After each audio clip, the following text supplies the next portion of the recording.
The outstanding issue is not your kid. It's not the behavior. The outstanding issue is you. You are the most important person in that moment because you are the only person that you have control over. Hello, friends. Welcome back to the May Be Mindful podcast. I'm your host, Hannah May. And today I want to talk about parenting teens because that's really the phase of the journey that I'm in at the moment. This is going to apply to toddlers as well, so it doesn't matter where you are in your parenting journey. This also, if you're not a parent, is very much applicable because you can use this in reparenting yourself and healing your own inner teen, finding compassion for yourself and deeper understanding, because I find those parts really like to show up and manifest in ways that can be very protective, very self-defensive, very rebellious, very defiant. And there's a lot about the inner teen that I really love and appreciate and value. There's a lot about my teenagers as I'm witnessing and experiencing it, like on the front lines as we speak in this arduous journey in the trenches I am, that I have so much respect and admiration for. Like their tenacity, how brazen they are, how bold they are, how direct they are. Like there's no bullshit. And most of the time, they don't give an F about what you think, which, might not come across very nice. But those are also skills that can really serve us in life, that if we're not suppressing and we're not rejecting, and we find a way for those to be properly channeled, those can be extremely instrumental in our own success, in how we navigate relationships, healthy relationships, etc. So let's get started. So I find parenting teens to be a whole new adventure. Like it's crazy. I have 4 teenagers at the moment. I have an 18, 17, 15, and 13-year-old, and they're all in their own phase. And it's this really incredible time where they're extremely neuroplastic. They're sort of short-circuiting like toddlers do when they're learning everything at once and they're having this massive brain growth and development. And the same thing's happening in their teen years, but there's simultaneously this really intense quest and desire to individuate, to be independent, to really establish themselves. Yet they still have these childlike needs and they don't realize it. And they're feeling like they're ready for you to just let them be an adult already and give them all the freedom that they want. But they're actually craving containment and boundaries so that they feel safe, because boundaries for kids, no matter what age they are, actually provide a real sense of security and safety. And I find a lot of times that parents tend to feel really threatened or intimidated by their kids, or alternately, they want to just shut it down because it can feel so defiant or confrontive or disrespectful. And I really believe that there's a middle passage. We really just want to talk about navigating this path in a way that is anchoring and grounding for parent, because that is everything. We know based on science and the research that children's nervous systems are going to, no matter what age they are, they're going to organize around us.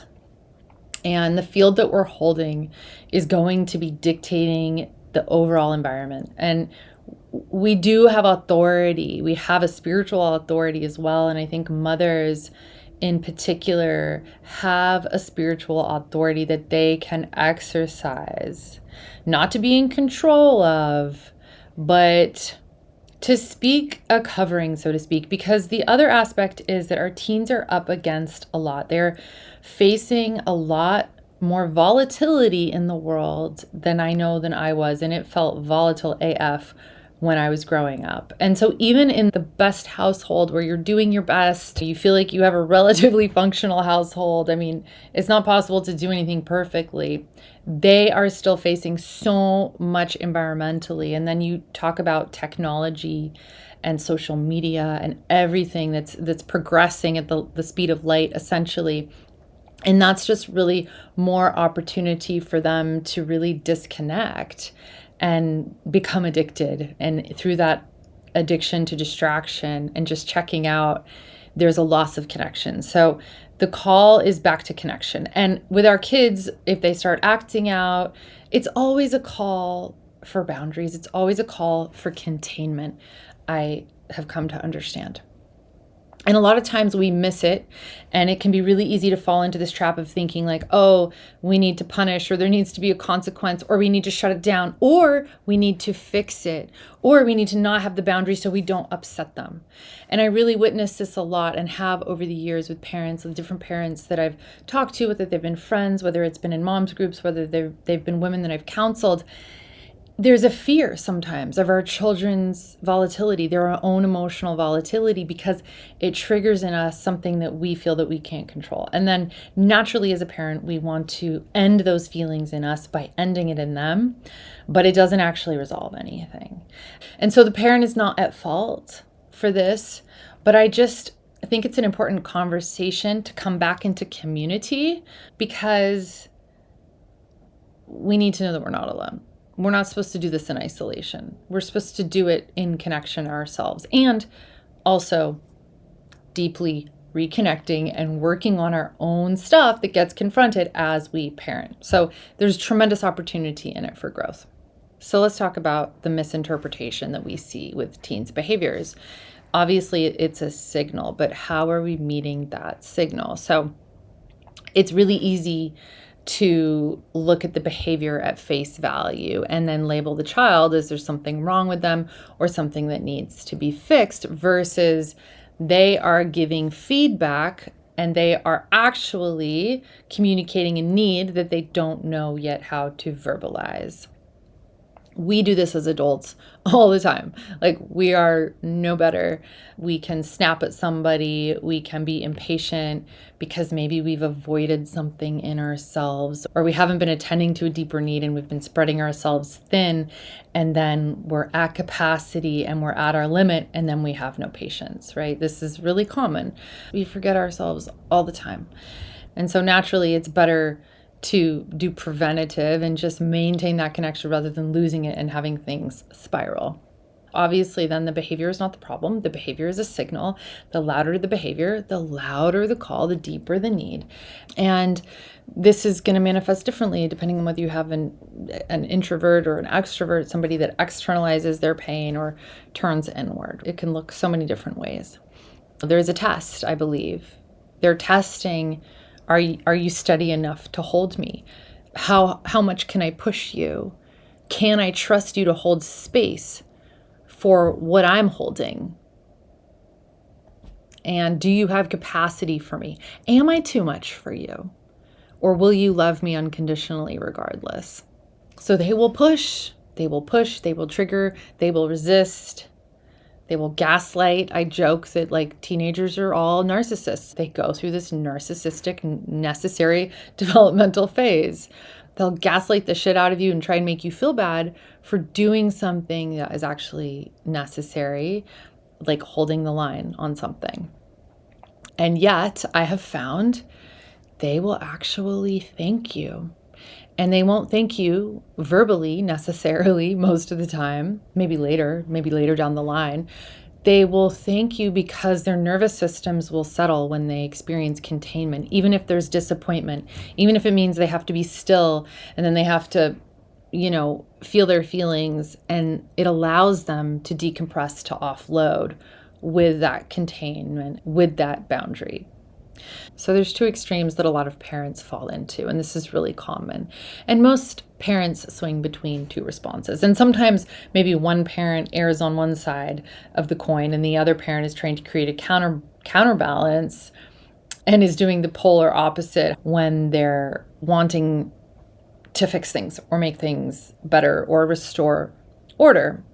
And most swing between one of two responses. And by the way, this can bring up so much in your partnership when you're co-parenting. And this can be really challenging and can bring forward a lot of issues for you. And I think if you are co-parenting, the need to get on the same page and see that even if you're operating from two different perspectives, because you each got your own generational family of origin baggage that's coming down, that's coming forward for you to really essentially work on, that's coming to the light for you, I think it's really important to do that to stabilize for your kid, because they're going to feel that.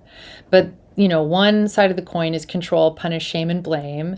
The other is fix, placate, acquiesce, avoid. And that's more codependent. Both are controlling. Both are trying to change and fix. And neither one actually meets the need. And both are reactive. Both are rooted in discomfort, and I would say fear. Neither creates true containment. One pushes the child away, creates a wall. There's usually a lot of internalized shame on the part of the child that doesn't belong to them. And then the other actually does the opposite of fixing or creating containment. It almost opens up the space for things to feel more vast and more alone in their process. And then there's the middle path, okay? And this is the one that burns. This is the one that burns, and this is the one that is the most challenging and requires the most courage as a parent. And I really believe it's the hardest one. It's the steady one. It's the one that does not fix. It is the one that doesn't suppress, that doesn't avoid. It is the one that stays, that holds, that sees, that contains. And it requires you to be a clear vessel. And in order to be a clear vessel, like I said, you got to work out your own stuff. You have to be honestly confronting and discerning what is a projection and what is yours and what is theirs and what is the need. Like, what is the need? And I really find that this process requires a lot of discernment. I think parenting is one of the most high callings there is. There's an extreme need for spiritual reinforcements and support. That is my experience. And when I utilize that and I call on that kind of aid, help arrives, it does. Because we are, like I said, dealing with our own stuff that can be coming up, blocking our vision and clouding us and dysregulating our own nervous systems. And this essentially is leadership. This is what leadership is. So as a parent, being in authority, being in a leadership role is going to look like putting your attention on the outstanding issue. The outstanding issue is not your kid. It's not the behavior. The outstanding issue is you. You are the most important person in that moment because you are the only person that you have control over. So if you are dysregulated, you cannot regulate your kid. If they trigger you and push you into your own patterns that you have not resolved, then you are now in a cycle with them and you've given them free rein. You've been like, here, be as dysregulated as you want. You have permission. Just mirror back to me exactly what I'm doing to you. And so two dysregulated systems cannot stabilize each other. It just doesn't work. And so I would say that self-care is not a luxury. A lot of parents don't take care of themselves and don't meet the need because they feel guilty and they feel like it's indulgent. But it's not a luxury. It's leadership. It's power. It's being in your authority.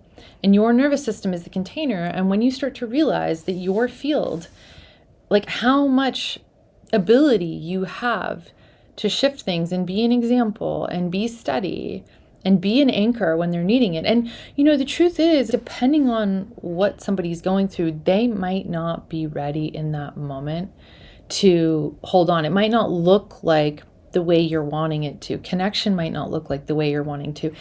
There might be an immediate turnaround. And what we know about mirror neurons and modeling is that kids will organize around us. They will reflect back to us who we are being. We are informing them of their environment, not what we say, not what we intend, what we are, what we're standing in. I mean, if they sense any wavering, they will go for the weakest link in the fence that they can. They'll be like, that's where I can get through, where I don't have to be present and like process disappointment or have a feeling to resolve it.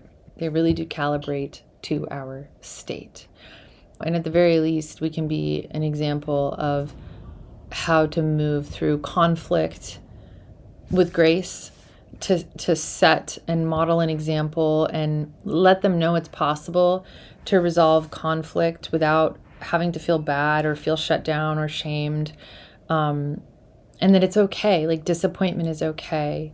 Frustration is okay. Sadness is okay. Whatever the buildup of the feeling that they're needing to process and release, it's okay. You can do that. And then we're essentially saying, I believe in you.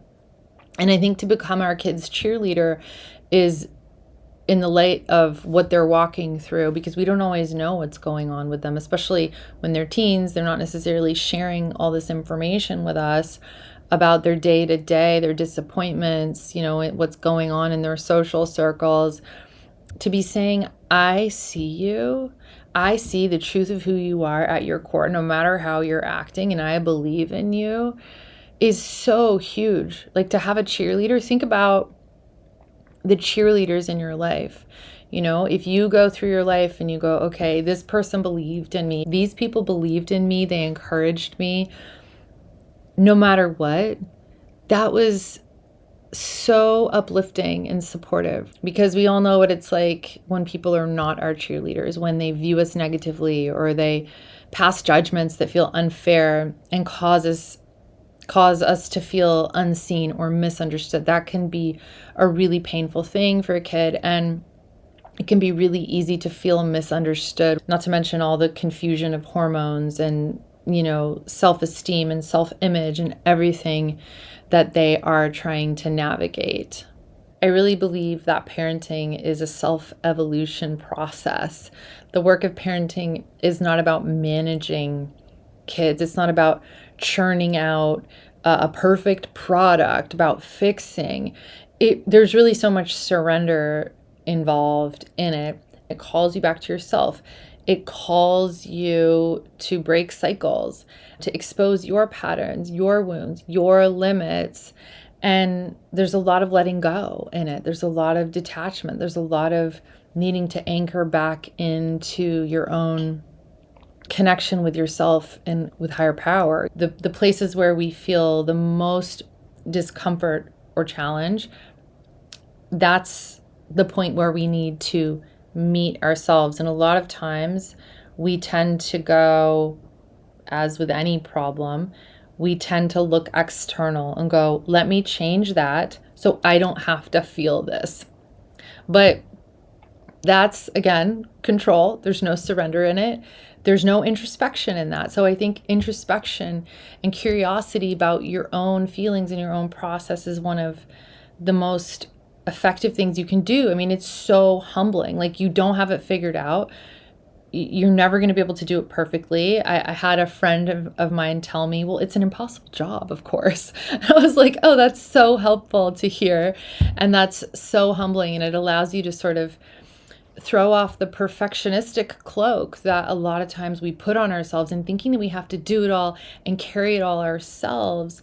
Because are we not children also growing and learning, no matter what our age is? And I had another fellow in a program once tell me, God doesn't have any grandchildren. And I loved that, because it took so much pressure off of me. I don't have to carry this alone. I am a co-creator. I'm a co-parenter. And then there's this really interesting concept of a paracycle, which I've been thinking about, where it's like whatever you don't resolve, whatever you avoid in yourself and don't do the work around, you actually don't break the cycle. Even though you might try and patch it up nicely, tie it in a bow, you can create a paracycle where because you swing the opposite direction, maybe of something that felt objectionable to you in your own childhood, then you become, say, from too strict to too lenient, and then you have like too controlling and now too permissive, and there's still this imbalance. And the soul is always reaching for balance and seeking harmony. So we will continue to swing, the pendulum will continue to swing until we can land in presence. And landing in presence is one of the hardest things for us to do. But it's where we meet God. It's where God shows up. It's where we meet the things we're avoiding in ourselves, like grief. Most of us have a lot of grief to process.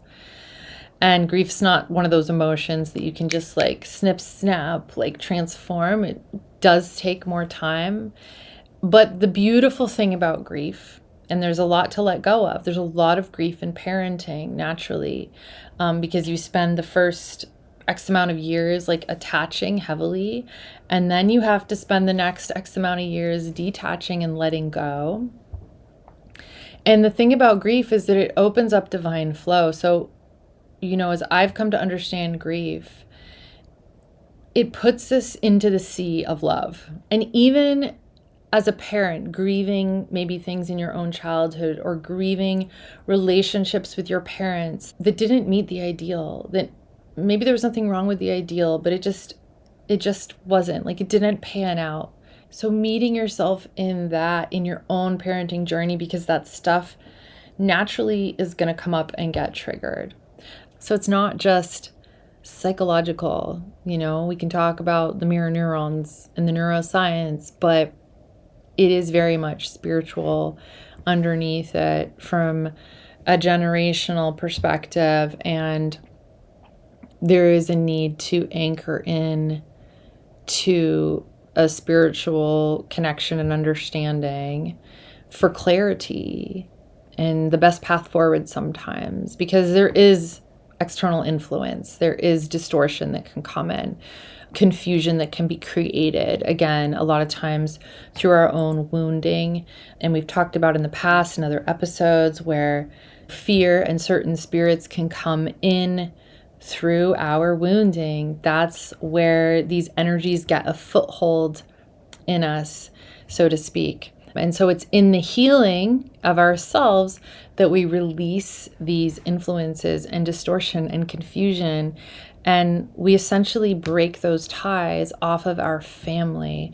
We set future generations free, not only ourselves, but our children. And I have seen immediate turnaround, even when overcoming certain fears that I have had. I have seen it directly impact my kids and how they navigate certain situations where maybe that fear was present. And then all of a sudden they felt safe because I was no longer operating in that fear. Does that make sense? So ultimately, the more grounded and the more solid we are, the more we are able to lead our child, or at least model and set an example of what is possible by being anchored. So lots of love to you on your parenting journey. And if you're not a parent and you heard this and it triggered things in you, it's because we all are called to reparent ourselves through our own individuation process. Like, that's really how we heal, is we basically become a co-parent with our creator and reparent ourselves in order to meet the needs that were not met, because not all needs can be met through our human parents. It's just not a thing. They're not all seeing. They're not all knowing. They have their own unresolved stuff. They have their own projections. And, no matter how well of a job we do, I think we're always going to fall short. I joke that they're always going to find a reason to take us to therapy, no matter how hard we tried, no matter how well we think we did. We're not supposed to be perfect, I think that there's relief in that. That should cause you to exhale. Anyways, lots of love. Until next time.